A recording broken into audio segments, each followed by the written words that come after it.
ഞാനിപ്പോൾ നിങ്ങളുടെ മുമ്പിൽ ഇരിക്കുന്നത് കുറച്ച് ജാള്യതയോടുകൂടി കുറച്ച് കുറ്റബോധത്തോടു കൂടിയാണ്. അതിൻ്റെ പ്രധാനപ്പെട്ട കാരണം ഞാനിപ്പോൾ സംസാരിക്കാൻ പോകുന്ന എൻ്റെ ഒരു അഡിക്ഷനെ കുറിച്ചിട്ടാണ്. ഞാൻ കഴിഞ്ഞ കുറച്ച് നാളുകളായി പുറത്ത് വരണമെന്ന് ആഗ്രഹിച്ച് എന്നാൽ സ്ട്രഗിൾ ചെയ്യുന്ന ഒരു അഡിക്ഷൻ, അത് ഷുഗർ അഡിക്ഷനാണ്. പഞ്ചസാര ഒരു വിഷമാണ്. ഈ ആൽക്കഹോളും നിക്കോട്ടിനും പോലെ പഞ്ചസാര അഡിക്ഷൻ ഉണ്ടാക്കുന്ന ഒന്നാണോ? ആണെങ്കിൽ അത് എങ്ങനെയാണ് ഉണ്ടാക്കുന്നത്? നിങ്ങൾക്ക് ഷുഗർ അഡിക്ഷൻ ഉണ്ടോ? ഉണ്ടെങ്കിൽ അത് എങ്ങനെ മനസ്സിലാക്കാൻ സാധിക്കും? എങ്ങനെ കണ്ടുപിടിക്കാൻ സാധിക്കും? പഞ്ചസാര പൂർണ്ണമായിട്ട് ഒഴിവാക്കാൻ സാധിക്കുമോ? ഇനി അതല്ല, പഞ്ചസാര പരിമിതമായ അളവിൽ ഉപയോഗിക്കണമെങ്കിൽ എത്ര അളവിൽ ഒരാൾക്ക് ഉപയോഗിക്കാൻ സാധിക്കും? ശാസ്ത്രീയമായിട്ട് ഷുഗർ അഡിക്ഷനിൽ നിന്ന് എങ്ങനെ എക്സിറ്റ് ചെയ്യാം, എങ്ങനെ പുറത്തു വരാം? പഴങ്ങളിലുള്ള പഞ്ചസാര, അതായത് ഫ്രക്ടോസ്, അത് നല്ലതാണോ, സേഫാണോ? ഇനി അതല്ല, അതിന് പകരം ഇന്ന് പോപ്പുലറായിക്കൊണ്ടിരിക്കുന്ന പലതരത്തിലുള്ള ഷുഗർ സബ്സ്റ്റിറ്റ്യൂട്ട് ഉണ്ട്. ഉദാഹരണത്തിന് പാം ഷുഗർ ആകാം, ഹണി ആവാം, അല്ലെങ്കിൽ സ്റ്റിവിയ ആവാം, അതുപോലെ തന്നെ ആർട്ടിഫിഷ്യൽ സ്വീറ്റ്നെസ് ആവാം. അതൊക്കെ ഉപയോഗിക്കുന്നത് സേഫാണ്. ഈ വിഷയങ്ങളെ സംബന്ധിച്ചിട്ടുള്ള കുറച്ച് ഡീപ്പറായിട്ടുള്ള സയൻസാണ് നമ്മളിന്ന് ഈ വീഡിയോയിൽ ഡിസ്കസ് ചെയ്യുന്നത്. ഇത് കുറച്ച് ലെങ്തി വീഡിയോ ആണ്. പക്ഷേ എനിക്ക് തോന്നുന്നു ഒരുപാട് ആൾക്കാരുടെ, മിക്ക ആൾക്കാരുടെയും ജീവിതത്തിൽ വളരെയധികം പ്രാധാന്യമുള്ളൊരു വിഷയമാണ് ഷുഗറും ഷുഗർ അഡിക്ഷനും. So I think you should watch this video till the end.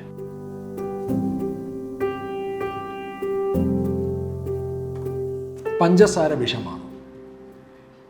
ഈ ചോദ്യത്തിന് ഉത്തരം പറയണമെന്നുണ്ടെങ്കിൽ എന്താണ് വിഷം? ഒരു വസ്തു വിഷമാണോ അല്ലയോ എന്ന് തീരുമാനിക്കുന്നത് പ്രധാനമായിട്ടും ഒന്ന്, അത് എത്ര അളവിൽ കഴിക്കുന്നു എന്നുള്ളതാണ്, അതിൻ്റെ ഡോസ് എന്താണെന്നുള്ളതാണ്. രണ്ട്, അത് എത്ര ഫ്രീക്വൻസിയിൽ കഴിക്കുന്നു, എത്ര ഇടവിട്ട് കഴിക്കുന്നു എന്നുള്ളതാണ്. മറ്റൊരു പ്രധാനപ്പെട്ട കാര്യം, അത് എത്ര നാൾ കഴിക്കുന്നു, അതിൻ്റെ ക്രോണോസിറ്റി എത്രയാണ്, അത് അക്യൂട്ടായിട്ട് കഴിക്കുന്നതാണോ ക്രോണോസിറ്റിയിൽ കഴിക്കുന്നതാണോ. ഇത്തരത്തിലുള്ള പല കാര്യങ്ങളെ നോക്കി മാത്രമേ ഒരു വസ്തു വിഷമാണോ ഇല്ലയെന്ന് പറയാൻ സാധിക്കൂ. ഞാൻ ഒന്ന് രണ്ട് ഉദാഹരണങ്ങൾ പറയാം. ഒരു പക്ഷേ നിങ്ങളുടെ വീട്ടിൽ കാണുന്ന ഒന്നാണല്ലോ പാരസെറ്റമോൾ. എല്ലാ ആൾക്കാരുടെയും വീട്ടിലുണ്ട് പാരസെറ്റമോൾ. അസെറ്റാമിനോഫിൻ എന്നാണ് അതിൻ്റെ ശാസ്ത്രനാമം. ഒരു പനി വരുന്ന സമയത്ത്, ഒരു ഇൻഫെക്ഷൻ വരുന്ന സമയത്ത് ഒരു പക്ഷേ ഒരു 500 മില്ലിഗ്രാം അല്ലെങ്കിൽ ഒരു 1000 മില്ലിഗ്രാം ഡോക്ടറുടെ റെക്കമെൻഡേഷൻ പ്രകാരം ഒരു 6-8 മണിക്കൂർ ഇടവിട്ട് കഴിക്കുന്നത് സയൻറ്റിഫിക്കലി വളരെ സപ്പോർട്ടീവാണ്. അത് ഫീവറിനെ സപ്പോർട്ട് ചെയ്യാൻ വളരെ ഹെൽപ്ഫുള്ളാണ്. പക്ഷേ അതിൻ്റെ 20 ഇരട്ടി, ഒരു 20 ഗ്രാം ഒറ്റ ഡോസിൽ ഒറ്റ സമയം കഴിക്കുകയാണെന്നുണ്ടെങ്കിൽ തീർച്ചയായിട്ടും ഒരു ഗ്യാസ്ട്രിക് ലവാഷ്, അതായത് ഒരു സ്റ്റൊമക്ക് വാഷോ അല്ലെങ്കിൽ അടിയന്തരമായൊരു ലിവർ ട്രാൻസ്പ്ലാന്റോ ചെയ്തില്ല എന്നുണ്ടെങ്കിൽ 3 ദിവസത്തിനുള്ളിൽ മരണം ഉറപ്പാണ്. ഇനി അതുപോലെ ആൽക്കഹോൾ, ഇപ്പോൾ നമ്മുടെ സാധാരണ ഉപയോഗിക്കാവുന്ന രീതിയിലുള്ള റെഡ് വൈൻ ഒരു ആഴ്ചയിൽ ഒരു 1-2 തവണ ഒരു 1-2 ഗ്ലാസ് ഉപയോഗിക്കുകയാണ് എന്നുണ്ടെങ്കിൽ ഇതുവരെയായിട്ട് അതിന് യാതൊരു തരത്തിലുള്ള നെഗറ്റീവ് ഇഫക്റ്റും ഹെൽത്തിൽ കണ്ടുപിടിക്കപ്പെട്ടിട്ടില്ല. പക്ഷേ ഒരു ക്രോണിക്കായിട്ടുള്ള, അതായത് വളരെ ദീർഘനാൾ കഴിക്കുകയാണെന്നുണ്ടെങ്കിൽ ഡെഫിനറ്റ്ലി അത് ന്യൂറോടോക്സിക്കാണ്. അതായത് തലച്ചോറിനും നാഡീ ഞരമ്പുകൾക്കും അത് ഗുരുതരമായിട്ടുള്ള ആരോഗ്യ പ്രശ്നം ഉണ്ടാക്കും. ചിലപ്പോൾ അത് ലിവറിനെ ബാധിച്ചേക്കാം, മരണം സംഭവിച്ചേക്കാം. എന്ന് പറയുന്നത് പോലെ പഞ്ചസാര വിഷമാണോ എന്നുള്ള ചോദ്യത്തിന് ഒറ്റ വാക്കിൽ ഉത്തരം പറയാൻ സാധിക്കില്ല. എന്നോട് ദേഷ്യം തോന്നിയിട്ട് കാര്യമില്ല. കാരണം പ്രധാനമായിട്ടും 3 കാര്യങ്ങളാണ്. ഒന്ന്, എത്ര അളവിലാണ് നിങ്ങൾ ഒരു ദിവസം കഴിക്കുന്നത്. 2, എത്ര നാൾ നിങ്ങൾ ക്രോണിക്കായിട്ട് പഞ്ചസാരയുടെ ഉപയോഗം നിങ്ങളുടെ ജീവിതത്തിലുണ്ട്. 3, അത് ആര് കഴിക്കുന്നു, അതായത് കഴിക്കുന്ന കോണ്ടെക്സ്റ്റ്, കഴിക്കുന്ന ആളുടെ പൊതുവായ ശാരീരിക ആരോഗ്യ ഘടകങ്ങളും പ്രാധാന്യമുള്ളതാണ്. എന്താണ് ഷുഗർ? നമുക്കിതിൻ്റെ ഒരു കെമിസ്ട്രി ഒന്ന് പരിശോധിച്ച് നോക്കാം. കാരണം ഇത് അറിയേണ്ടത് വളരെ ആവശ്യമാണ്. നമ്മൾ സാധാരണ പഞ്ചസാര എന്ന് പറഞ്ഞ് ഉപയോഗിക്കുന്ന ഒരു ജനറിക് ആയിട്ടുള്ളൊരു പ്രയോഗമാണ്.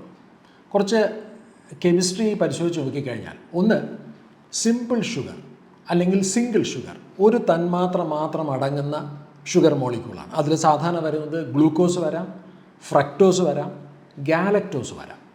എന്നാൽ 2 തന്മാത്രകൾ ചേർന്ന് ഡബിൾ ഷുഗർ ആയിട്ട് വരുന്നതുണ്ട്. അതിൽ വരുന്ന ഒന്നാണ് സൂക്രോസ്, ലാക്ടോസ്, മാൾട്ടോസ്.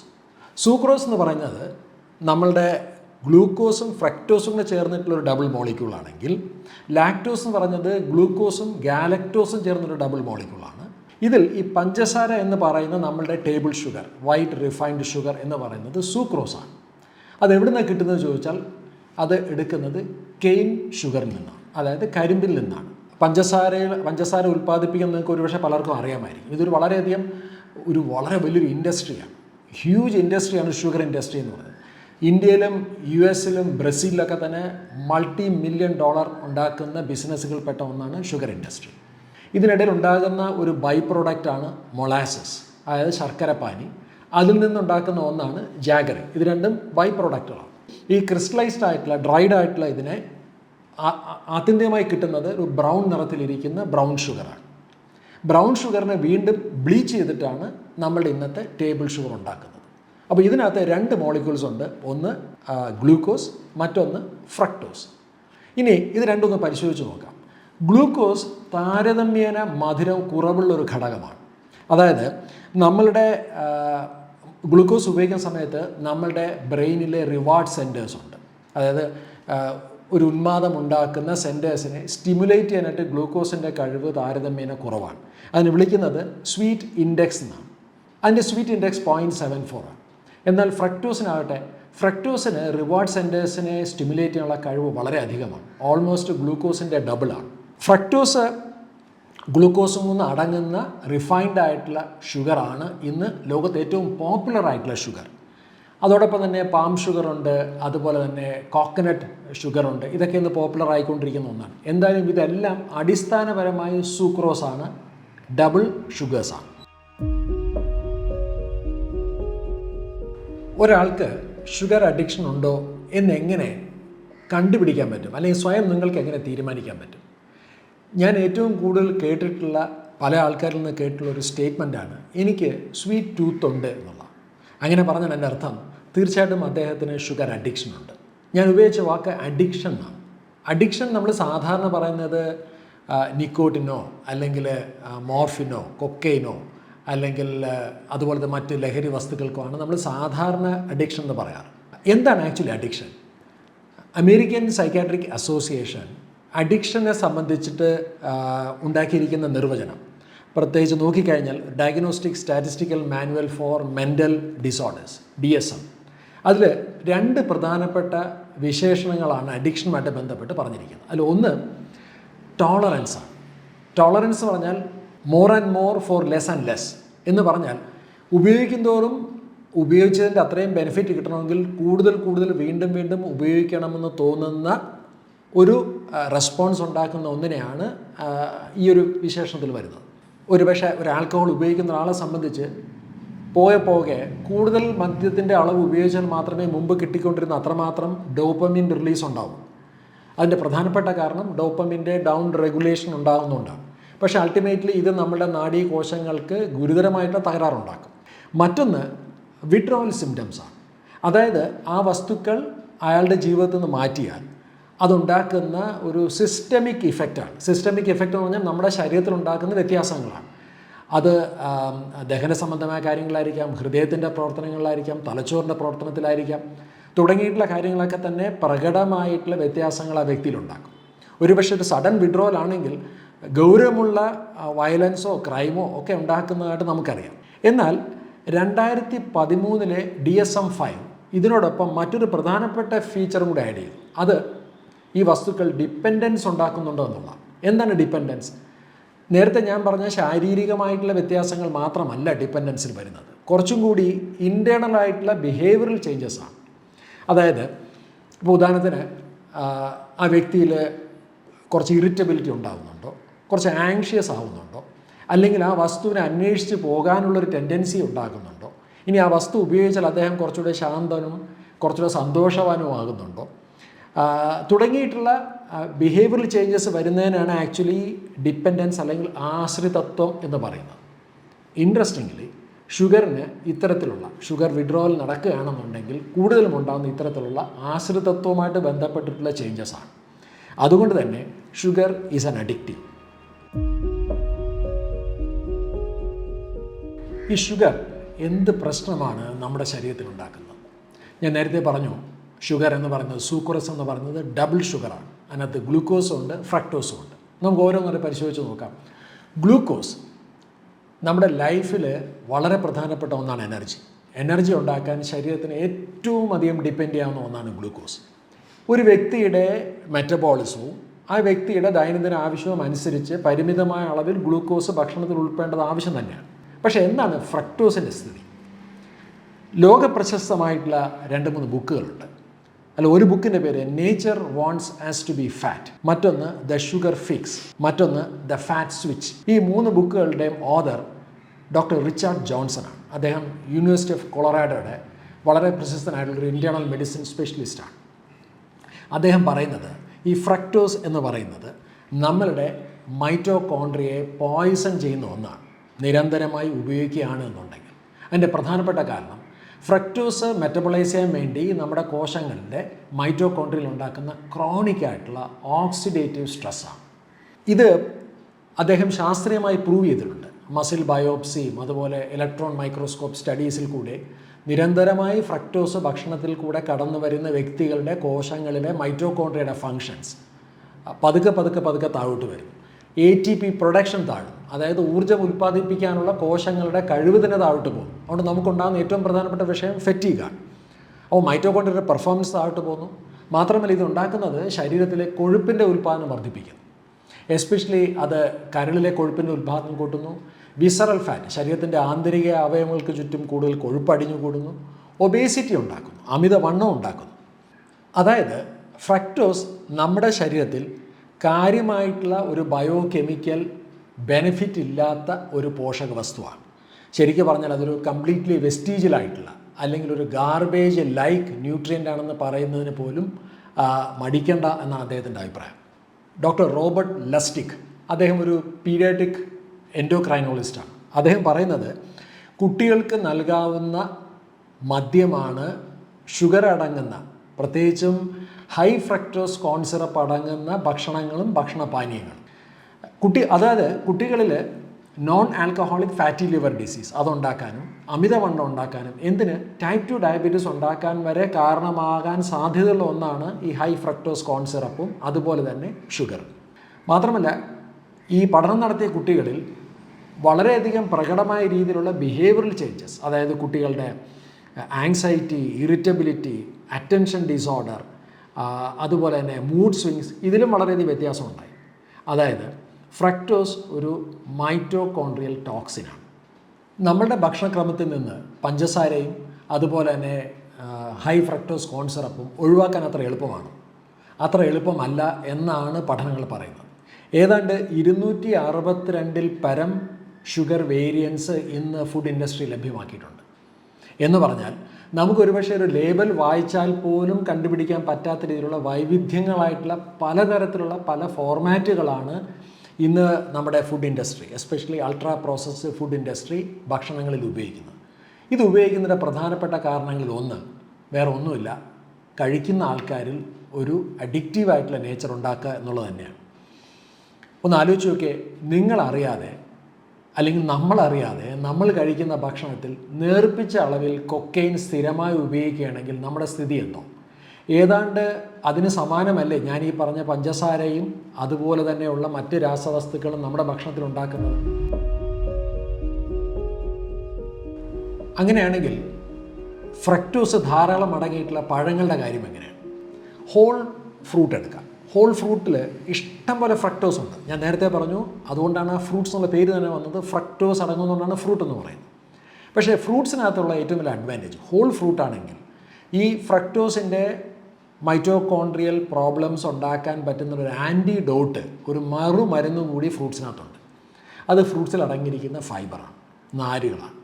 നാരുകൾ 2 ടൈപ്പ് ഉണ്ട്. ഒന്ന് സോളിബിൾ ഫൈബർ, വെള്ളത്തിൽ അലിയുന്നതും, മറ്റേത് ഇൻസോളിബിൾ ഫൈബർ, വെള്ളത്തിൽ അലിയാത്ത ഫൈബർ. രണ്ടും ഹോൾ ഫ്രൂട്ട്സിലുണ്ട്. ഈ ഇൻസോളിബിൾ ഫൈബർ നമ്മുടെ ആമാശയത്തിൽ എത്തിക്കഴിഞ്ഞാൽ അതൊരു ഫിഷ് നെറ്റ് പോലെ നമ്മുടെ ശരീരത്തിൻ്റെ ആമാശയത്തിൽ ഉണ്ടാവുകയും ഈ സോളിബിൾ ഫൈബർ, അലിയുന്ന ഫൈബർ, ഈ ഫിഷ് നെറ്റിൻ്റെ ഗ്യാപ്പുകളിൽ ഉണ്ടാക്കുന്ന പ്ലഗുകൾ പോലെ മൊത്തത്തിൽ ഹോൾ ഫ്രൂട്ടാണ് കഴിക്കുന്നതെങ്കിൽ നമ്മുടെ ആമാശയത്തിൽ ഒരു ജെൽ രൂപത്തിലാണ് ഇത് എത്തിച്ചേരുന്നത്. അതുകൊണ്ട് തന്നെ ഈ ഫ്രക്ടോസ് ഓവർലോഡിങ് ഉണ്ടാക്കുന്ന ടെൻഡൻസി വളരെയധികം അത് ലിമിറ്റ് ചെയ്യും. ഇതൊരു വളരെ വലിയൊരു അഡ്വാൻറ്റേജാണ്. പലപ്പോഴും ഫ്രൂട്ട് ജ്യൂസുകളിൽ ഉണ്ടാകാറില്ല. അതുകൊണ്ട് തന്നെ ഹോൾ ഫ്രൂട്ടായിട്ട് കഴിക്കുന്ന സമയത്ത് അതിൻ്റെ ഫ്രക്ടോസ് ഇമ്പാക്റ്റ് വളരെ വളരെ മിനിമലായിരിക്കും. അതുകൊണ്ട് ഫ്രൂട്ട്സ് കഴിക്കുന്നെങ്കിൽ ദയവ് ചെയ്തിട്ട് ഹോൾ ഫ്രൂട്ട്സ് കഴിക്കുന്നത് തന്നെയാണ് ഏറ്റവും മെച്ചം. ഒന്ന് ആലോചിച്ച് നോക്കുക, 2 പേരെടുക്കുന്നു. അതിൽ ഒരാൾക്ക് 6 ഓറഞ്ചിൻ്റെ ജ്യൂസ് കൊടുക്കും. ഒരുപക്ഷെ അയാൾ സെക്കൻഡുകൾ കൊണ്ട് ആ ജ്യൂസ് കുടിച്ച് തീർക്കാം. എന്നാൽ മറ്റൊരാൾക്ക് 6 ഓറഞ്ചാണ് കൊടുക്കുന്നതെങ്കിലോ ഒരു പക്ഷേ 2-3 ഓറഞ്ച് അയാൾ വളരെ സ്പീഡിൽ കഴിച്ചേക്കാം. 4ാമത്തെ ഓറഞ്ച് കഴിക്കാൻ അത്ര എളുപ്പമല്ല. കാരണം ഫൈബർ നമ്മുടെ ശരീരത്തിൽ ഉണ്ടാക്കുന്ന സറ്റൈറ്റിയാണ്. നമ്മുടെ ഫൈബർ നമ്മുടെ ശരീരത്തിലെ പെപ്റ്റൈഡ് YY ഹോർമോൺസ് സ്റ്റിമുലേറ്റ് ചെയ്യും. അതുകൊണ്ട് തന്നെ നമുക്കൊരു ഫീലിംഗ് ഓഫ് ഫുൾനെസ് ഉണ്ടാകും. എന്ന് പറഞ്ഞാൽ എല്ലാ ഫ്രൂട്ട്സും കഴിക്കാം. ഇത് വളരെ ഇൻട്രസ്റ്റിംഗ് ആയിട്ടുള്ള മറ്റൊരു കാര്യമാണ്. പല ആൾക്കാരും കരുതുന്നത് ഫ്രൂട്ട്സുകൾ യഥേഷ്ടം കഴിക്കുന്നത് വളരെ നല്ലത് തന്നെയാണെന്നോ. ഫ്രൂട്ട്സ് നല്ലതാണ്, പക്ഷേ ഏത് ഫ്രൂട്ട് ആര് യഥേഷ്ടം കഴിക്കുന്നുള്ളതാണ്. ഫ്രൂട്ട്സിൽ അടങ്ങിയിരിക്കുന്ന ഫ്രക്ടോസിൻ്റെ അളവിനെ ബേസ് ചെയ്തിട്ട് ഫ്രൂട്ടുകൾക്കൊരു ക്ലാസിഫിക്കേഷൻ ഉണ്ട്. ഒന്ന് ഹൈ ഫ്രക്ടോസ് ഫ്രൂട്ട്സ്. ഒരുപക്ഷെ നിങ്ങൾക്ക് ഷോക്കിംഗ് ആയിട്ടുള്ള നിങ്ങൾക്ക് ഇഷ്ടപ്പെട്ട പല ഫ്രൂട്ട്സും ഹൈ ഫ്രക്ടോസ് ലിസ്റ്റിൽ വരുന്ന ഒന്നാണ്. ഉദാഹരണത്തിന് ഗ്രേപ്സ്, മാംഗോസ്, അതുപോലെ ആപ്പിൾ, ഓറഞ്ച്, പ്ലംസ്, അതുപോലെ പൈനാപ്പിൾ, നമ്മൾ സാധാരണ കഴിക്കുന്ന വാഴപ്പഴം, ഇതെല്ലാം ഹൈ ഫ്രക്ടോസ് ഫ്രൂട്ട്സാണ്. ഇതിനേക്കാൾ ഞെട്ടിപ്പിക്കുന്ന വസ്തുത ഒരുപക്ഷെ വളരെയധികം ആരോഗ്യ ഗുണമുണ്ട് എന്ന് കരുതുന്ന പല ആരോഗ്യ ഘടകങ്ങൾ അതിനകത്ത് അടങ്ങിയിട്ടുണ്ട്.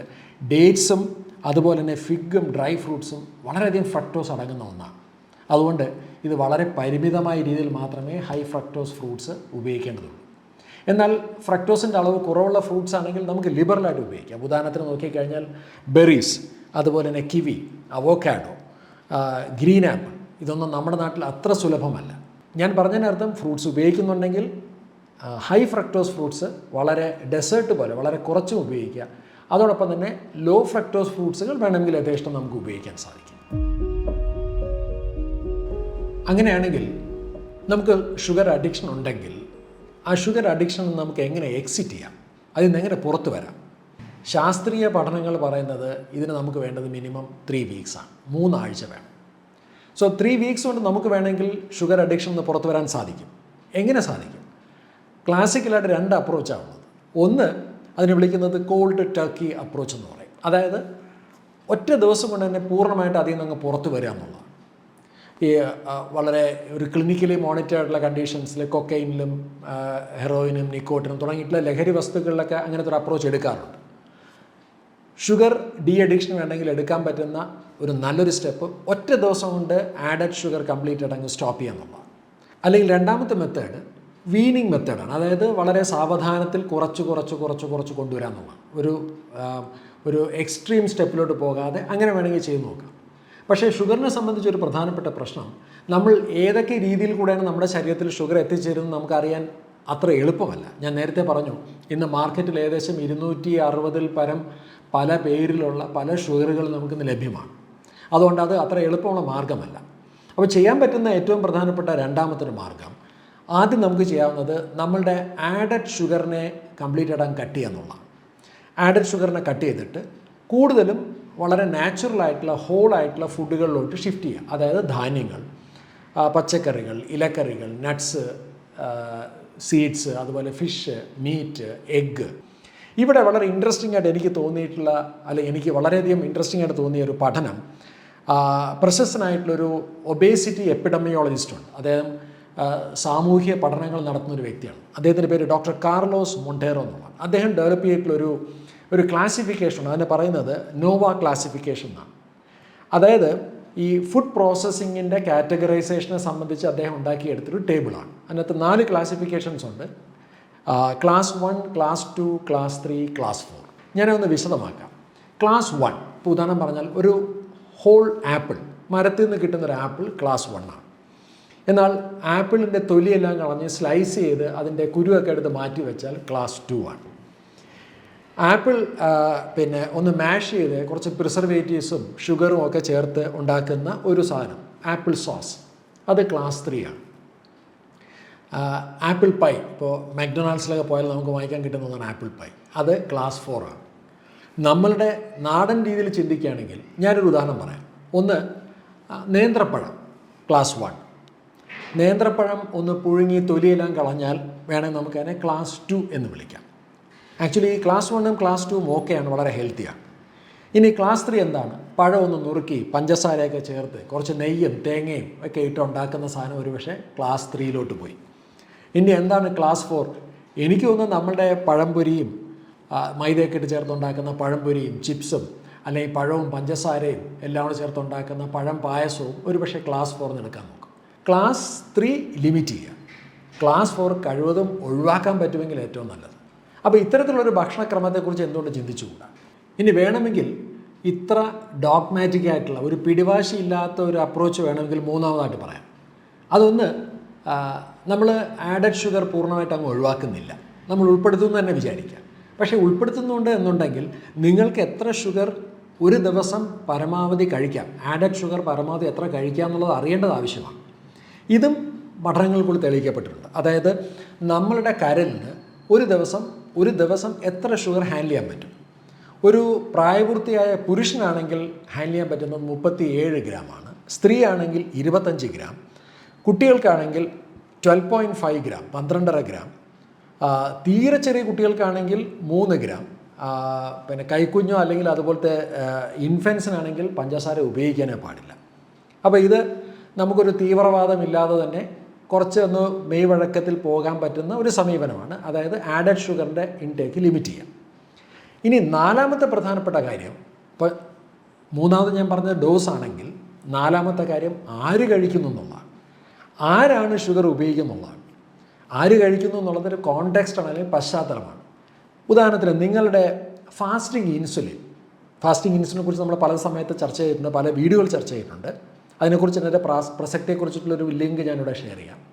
നിങ്ങളുടെ ഫാസ്റ്റിംഗ് ഇൻസുലിൻ 7 മുകളിലാണ് എന്നുണ്ടെങ്കിൽ, അല്ലെങ്കിൽ നിങ്ങളുടെ HbA1c 5.6 മുകളിലാണ് എന്നുണ്ടെങ്കിൽ, ഇനി അല്ലെങ്കിൽ നിങ്ങൾക്ക് ഫാറ്റി ലിവറിൻ്റെ ഗ്രേഡ് 1 ഗ്രേഡ് 2 അവസ്ഥ ഉണ്ട് എന്നുണ്ടെങ്കിൽ, അല്ലെങ്കിൽ നിങ്ങളുടെ വിസറൽ ഫാറ്റ്, അതായത് നിങ്ങളുടെ ആന്തരിക അവയവങ്ങൾക്ക് ചുറ്റും കൊഴുപ്പ് അടിഞ്ഞു കൂടിയിട്ടുണ്ടെങ്കിൽ, അതായത് കുറച്ച് കുടവയറും ടമ്മിയും കുറച്ച് അമിതവണ്ണമുള്ള ഒരാൾ ആണെന്നുണ്ടെങ്കിൽ, നിങ്ങൾക്ക് ആവശ്യത്തിന് പേശികൾ ഇല്ല എന്നുണ്ടെങ്കിൽ, അതായത് നിങ്ങളുടെ ശരീരത്തിലെ സ്കെൽട്ടൽ മസിൽസ് ശരീരഭാരത്തിൻ്റെ ഒരു 40-45% ഇല്ല എന്നുണ്ടെങ്കിൽ ഇവിടെ വിഷയം ഗുരുതരമാണ്. അല്ലെങ്കിൽ തിരിച്ച് പറയുന്നുണ്ടെങ്കിൽ നിങ്ങളുടെ ഇൻസുലിൻ ലെവൽ 7 താഴെ, HbA1c 5.6 താഴെ, നിങ്ങൾക്ക് ഫാറ്റി ലിവറോ അല്ലെങ്കിൽ കുടവയറോ ഇല്ല എന്നുണ്ടെങ്കിൽ, അല്ലെങ്കിൽ നിങ്ങളുടെ ശരീരത്തിന് ആവശ്യത്തിന് മസിൽസ് ഉണ്ടെങ്കിൽ, ശരീരഭാരത്തിൻ്റെ ഒരു 45% മസിൽസ് ഉണ്ട് എന്നുണ്ടെങ്കിൽ, ഒരു പക്ഷേ നിങ്ങൾ കഴിക്കുന്ന ആഡഡ് ഷുഗറോ ഹിഡൻ ഷുഗറോ അത്രയധികം നിങ്ങളുടെ ശരീരത്തിൻ്റെ ആരോഗ്യത്തെ പ്രോബ്ലം ഉണ്ടാക്കില്ല. ഇനി ആറാമത്തെ പ്രധാനപ്പെട്ട വിഷയം, എന്തുകൊണ്ടായിരിക്കാം ഇത്തരത്തിലുള്ളൊരു ഷുഗർ അഡിക്ഷൻ ആൾക്കാർക്ക് ഉണ്ടാകുന്നത്? ഇതൊരു വളരെ പ്രധാനപ്പെട്ട വിഷയമാണ്. ഷുഗർ അഡിക്ഷൻ ഉണ്ടാകാനായിട്ടുള്ള പ്രധാനപ്പെട്ട കാരണങ്ങളിൽ ഒന്ന്, അല്ലെങ്കിൽ പ്രധാനപ്പെട്ട പല കാരണങ്ങൾ, ഒന്ന് പലപ്പോഴും ആൾക്കാർക്കുണ്ടാകുന്ന സ്ട്രെസ്സും മൂഡ് ഡിസോർഡേഴ്സുമാണ്. പലർക്കും ഉണ്ടാകുന്ന ആങ്സൈറ്റി, ജോബിലുണ്ടാകുന്ന ഒരു കൈൻഡ് ഓഫ് പ്രഷർ, അല്ലെങ്കിൽ അതുപോലെ തന്നെ കുറച്ച് ഡിപ്രസീവ് എപ്പിസോഡ്സ്, അല്ലെങ്കിൽ ചില ട്രോമ. പലരും ഇത്തരത്തിലുള്ള ഇമോഷണൽ വിഷയങ്ങളെ ഹാൻഡിൽ ചെയ്യാനായിട്ട് പലപ്പോഴും ഉപയോഗിക്കുന്നൊരു മരുന്ന് ഷുഗറാണ്. അതിനകത്തൊരു കെമിസ്ട്രി ഉണ്ട്. കാരണം ഷുഗർ കഴിക്കുമ്പോൾ നമ്മുടെ ശരീരത്തിലുണ്ടാകുന്ന ഡോപ്പമൈൻ ഈ പറയുന്ന ഡിപ്രസീവായിട്ടുള്ള മൂഡ് ഡിസോർഡേഴ്സ് ഉള്ള ആങ്സൈറ്റി ഉണ്ടാക്കുന്ന പല പ്രശ്നങ്ങൾക്ക് ഒരു ആൻറ്റിഡോട്ടായിട്ട് വർക്ക് ചെയ്യുന്നുണ്ടാകും. അപ്പോൾ അങ്ങനെയാണെന്നുണ്ടെങ്കിൽ, ഷുഗറിൽ നിന്ന് പുറത്തിയാടുന്നതാണെന്നുണ്ടെങ്കിൽ ആദ്യം ചെയ്യേണ്ടത് ഇത്തരത്തിലുള്ള വിഷയങ്ങളെ അഡ്രസ്സ് ചെയ്യാമെന്നുള്ളതാണ്. കാരണം ഇത്തരത്തിലുള്ള പല വിഷയങ്ങളും നമ്മുടെ ശരീരത്തിലെ അമിഗ്ഡലയിൽ, നമ്മുടെ ഒരു ഫിയർ സെൻറ്ററിൽ ഉണ്ടാക്കുന്ന ഒരു ആക്ടിവേഷനാണ്. അപ്പോൾ ഒന്നുകിൽ ഈ അമിഗ്ഡലയെ ഒന്ന് ശാന്തമാക്കുക, അപ്പോൾ ഷുഗർ ക്രേവിങ്സ് കുറയും. അതിനോടൊപ്പം വേണേ ചെയ്യുന്ന കാര്യം ഷുഗർ ക്രേവിങ്സ് കുറയ്ക്കുക, അതോടൊപ്പം അമിഗ്ഡലയും ശാന്തമാകും. അപ്പോൾ ഇത്തരത്തിലുള്ള ഈ ഒരു അപ്രോച്ചും കൂടെ എടുക്കേണ്ടത് ചിലപ്പോൾ ആവശ്യമായിട്ട് വന്നേക്കാം.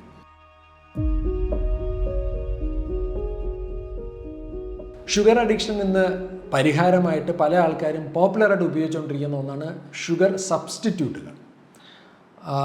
ഡയറ്റ് സോഡ, ആസ്പെറാറ്റം, ഇത് ഉപയോഗിച്ചുകൊണ്ടുണ്ടാക്കുന്ന വളരെ പോപ്പുലറായിട്ടുള്ള ഒരു ഷുഗർ സബ്സ്റ്റിറ്റ്യൂട്ടാണ്. അതുപോലെ തന്നെ നാച്ചുറലായിട്ടുള്ള ഷുഗർ സബ്സ്റ്റിറ്റ്യൂട്ട് ഉണ്ട്, സ്റ്റിവിയ. ഇന്ന് വളരെ പോപ്പുലർ ആയിക്കൊണ്ടിരിക്കുന്ന മറ്റൊന്നാണ് അലുലോസ്. ഫ്രക്ടോസ് പോലെ തന്നെ പിന്നെ ടേസ്റ്റിയാണ്, എന്നാൽ പിന്നെ അത്ര ഹെൽത്തിന് അത്ര വലിയ ഡാമേജിങ് അല്ലാത്തതാണെന്ന് പറയപ്പെടുന്നു. അപ്പോൾ ഇത്തരത്തിലുള്ള വസ്തുക്കളൊക്കെ തന്നെ നമ്മുടെ ഭക്ഷണത്തിൽ ഉപയോഗിച്ചുകൊണ്ട് നമുക്ക് ഇതിനെ ഹാൻഡിൽ ചെയ്യാൻ സാധിക്കുമോ? ഈ വിഷയത്തെ സംബന്ധിച്ച് ഒരു എക്സ്ക്ലൂസീവ് ആയിട്ടുള്ളൊരു വീഡിയോ നമ്മൾ ചെയ്യുന്നുണ്ട്. ഒരുപക്ഷെ ഈ ചാനൽ സബ്സ്ക്രൈബ് ചെയ്യുന്ന ഒരാളെ സംബന്ധിച്ചാണെങ്കിൽ തീർച്ചയായിട്ടും അതും നിങ്ങളിൽ എത്തിച്ചേരുമെന്ന് ഞാൻ പ്രതീക്ഷിക്കുന്നു. എന്തായാലും നിങ്ങൾക്ക് ഷുഗർ അഡിക്ഷൻ ഉണ്ടായിട്ടുണ്ടോ? നിങ്ങൾ ആ ഷുഗർ അഡിക്ഷൻ എങ്ങനെയാണ് ഡീൽ ചെയ്തത്? നിങ്ങൾ ഉപയോഗിച്ച സ്ട്രാറ്റജീസ് എന്തൊക്കെയാണ്? നിങ്ങൾക്ക് അത് നിങ്ങളുടെ ഫിസിക്കൽ ഹെൽത്തിലും ഫിസിയോളജിക്കൽ ഹെൽത്തിലും മെറ്റബോളിക് ഹെൽത്തിലും ബോഡി വെയ്റ്റിലും ഒക്കെ ഉണ്ടാക്കിയിട്ടുള്ള ഇഫക്റ്റ് എന്താണ്? നിങ്ങൾക്ക് അതുമൂലം എന്തെങ്കിലും സോഷ്യൽ പ്രോബ്ലംസ് ഉണ്ടായിട്ടുണ്ടോ? ഇപ്പോൾ ഉദാഹരണത്തിന് ചായയിൽ പഞ്ചസാര വേണ്ട എന്ന് പറഞ്ഞാൽ ഒരുപക്ഷെ തെറ്റിദ്ധരിക്കപ്പെടുന്നത് നിങ്ങൾ പ്രമേഹ രോഗിയാണോ എന്നുള്ളതാണോ? തുടങ്ങിയിട്ടുള്ള കാര്യങ്ങളൊക്കെ തന്നെ വേണമെങ്കിൽ ഒന്ന് കമൻറ്റ് ചെയ്താൽ വളരെ നന്നായിരിക്കും. ടു സം അപ്പ്, മദ്യം ഒരു വ്യക്തിയുടെ ജീവിതത്തെയും ബാധിക്കും, അദ്ദേഹത്തിൻ്റെ ആരോഗ്യത്തെയും ബാധിക്കും. പഞ്ചസാര ഒരുപക്ഷെ ആ വ്യക്തിയുടെ ജീവിതത്തെ നേരിട്ട് ബാധിക്കുന്നുണ്ടാവില്ല, പക്ഷെ തീർച്ചയായിട്ടും അദ്ദേഹത്തിൻ്റെ ആരോഗ്യത്തെ ബാധിക്കും. ആരോഗ്യത്തെ ബാധിക്കുകയാണെന്നുണ്ടെങ്കിൽ തീർച്ചയായിട്ടും അദ്ദേഹത്തിൻ്റെ ജീവിതത്തെയും ബാധിക്കും.